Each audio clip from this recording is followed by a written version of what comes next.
9 de la mañana con 31 minutos y el pasado 20 de abril fue el Día Internacional del Chino Mandarín, fecha que busca reconocer la riqueza cultural e histórica de uno de los idiomas más hablados del mundo, para profundizar sobre uno de los avances que ha tenido nuestro país también sobre la enseñanza de esta lengua en los establecimientos chilenos. Nos acompaña a esta hora de la mañana Roberto Lafontaine, que es director de proyectos internacionales de la Universidad Santo Tomás, justamente para conversar de este tema. Roberto, muy buenos días. Hola, muy buenos días, Kevin. Un gusto estar con ustedes. Me quería arriesgar a saludarte en chino mandarín, pero creo que eso lo vamos a dejar para otra ocasión, Roberto. Quiero preguntarte primero, Bueno, buscando algo de datos, al menos hace algunos años el chino mandarín era uno de los idiomas que en su lengua nativa tenía a más personas hablándolo en el mundo. ¿Eso se mantiene así? Porque ahí siempre está la pelea con el inglés. ¿Se mantiene así para hacernos una idea de la importancia de esta lengua? yo creo que hay que hacer una diferencia. Ujú.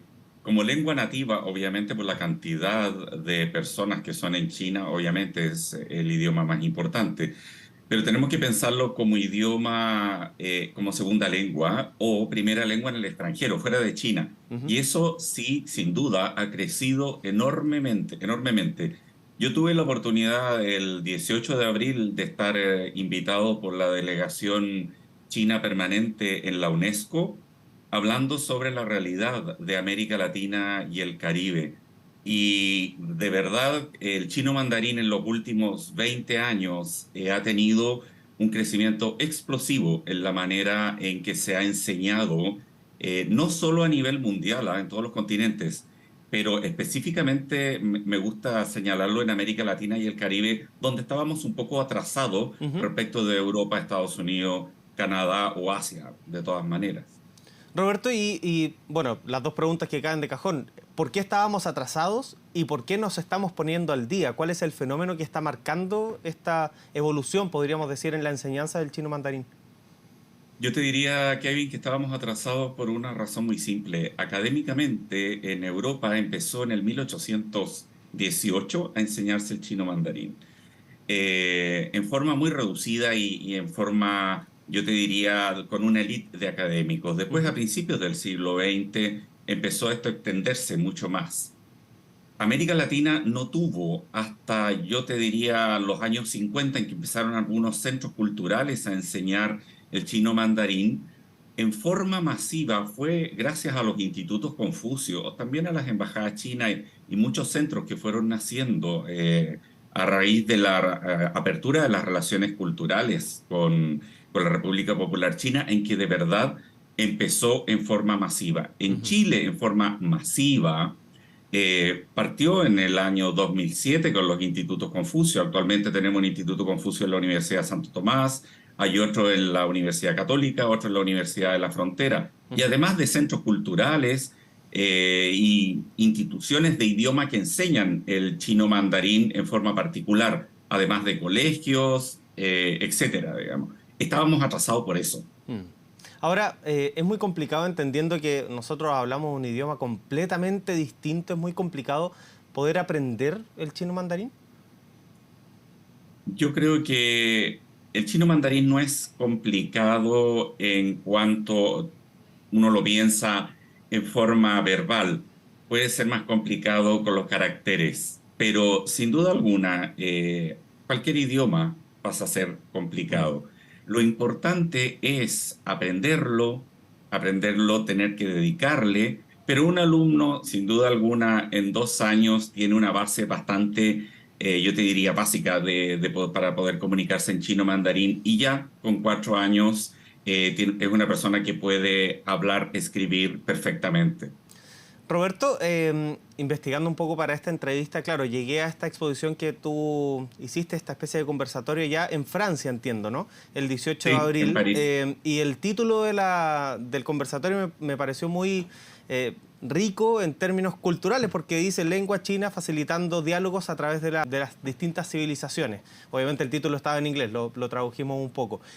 ¿Es justamente esa lengua o esa riqueza de la lengua china la que está cruzando incluso las fronteras para llegar a nuestro país?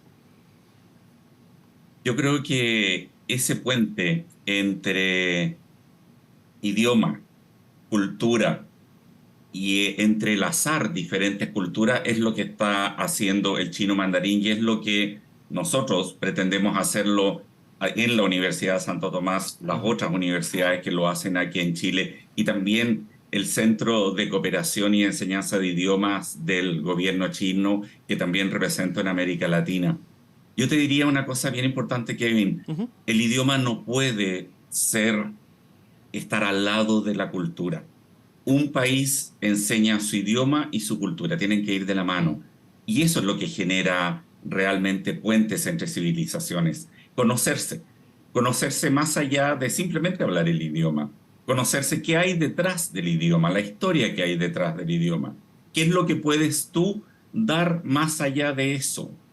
Esto, cuando tú hablas de enseñanza, de lengua, de cultura, de poner en común profesionales, académicos, etcétera, es lo que de verdad hace que sea una civilización más global, entre comillas. Quisiera resaltar algo muy Sí. importante, Kevin. El idioma chino ha ido evolucionando y actualmente estamos tratando de enseñar no solamente el idioma en general, sino el idioma técnico. Por ejemplo, uno de los proyectos que pude exponer en Francia fue precisamente el chino más. La Universidad de Santo Tomás fue la primera en América Latina en tener en su carrera de ingeniería chino más, o sea, poder enseñar a los alumnos de ingeniería el chino técnico. Y eso lo estamos difundiendo, chino más telecomunicaciones, chino más diseño, chino más multimedia, etcétera. ¿Te fijas? Y eso también lleva detrás la cultura y eso hace que los pueblos se entiendan. Claro, y acá hablamos, Roberto, para ya ir finalizando, de la cultura, pero también de la aplicación, lo que tú decías, la aplicación técnica, porque seamos honestos, el mundo también no solo habla inglés para hacer negocios internacionales, para hacer tratados de libre comercio, sino que usualmente está mutando o yendo hacia el chino mandarín. Entonces acá estamos hablando de una generación de contenido distinta para poder llegar a esos mercados también. Lo importante en esto es hacer una diferencia. Mira, como profesional, y tú lo bien sabes como periodista, uno se tiene que diferenciar para destacar frente a otras personas.